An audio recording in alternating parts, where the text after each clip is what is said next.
V naši ekipi smo si datum 22. do 25. april zabeležili že par mesecev nazaj, ko smo prejeli odlično novico, da rally za svetovno prvenstvo prihaja v našo neposredno bližino na Hrvaško. Do zadnjega dneva nismo bili prepričani, kakšni bodo ukrepi za prehod meje, a se je le šlo in tako smo se odpravili na avtoportretov prvi VRC rally. Vodilni v prvenstvu po prvih dveh dirkah, Calero Vampera, je prvi krenil na prvi HP v petek zjutraj, ker se je kljub ukrepom zbralo kar veliko navijačev, a samo po nekaj kilometrih je bilo poti za njega konec. Presenil je oprijem asfaltne podlage in Toyota je zletela s ceste. Na istem ovinku je moment imel tudi Sebastian Ogier, a se je uspel rešiti le s preluknjeno gumo. Po petkovem delu so bili Neuville, Ogier in Evans na vrhu z zelo majhnimi razlikami. Od Tanak na 4. in Craig na 5. mestu pa imata po prvem dnevu kar veliko zaostanka. Dobro je začel Adrien Fourmont s prvim nastopom v elitnem razredu, s Fordom je pristal na 6. mestu.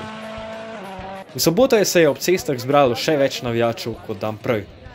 Neuville drugi dan ni šlo najbolje, izgubil je vodstvo in za vodilnim Ogierjem zaostajal že 20 sekund, a je še ena prebita guma Francoza najboljšo trojico spet približala skupaj.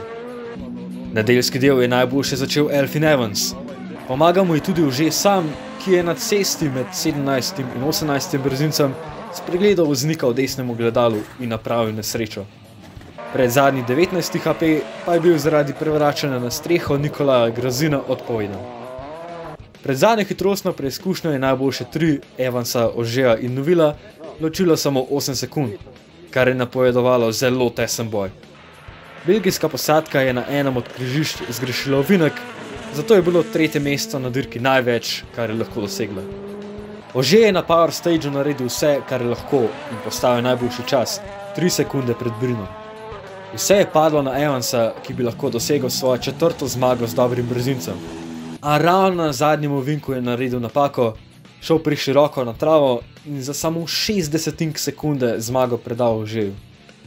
Evans je tako po Argentini 2017 znova potegnil kratko, ko je tudi tam za zmagovalcem zaostal manj kot sekundo. Zaradi bližine pa je rally imel tudi slovenski priokus. 4 posadke so štartale v Zagrebu in prav vse so prišle do cilja v Kumrovcu. Darko Peljhan je ob svoji 30. obletnici dirkanja prvič nastopil z R5 dirkalnikom in bil s 30. mestom skupno najboljši Slovenec. Po petkovih težavah je Aljoša Novak dosegel 32. mesto. Grega Premrl z novim starim sovoznikom Gregorjem Brešerjem 36. mesto in Primož Brazda 43. mesto.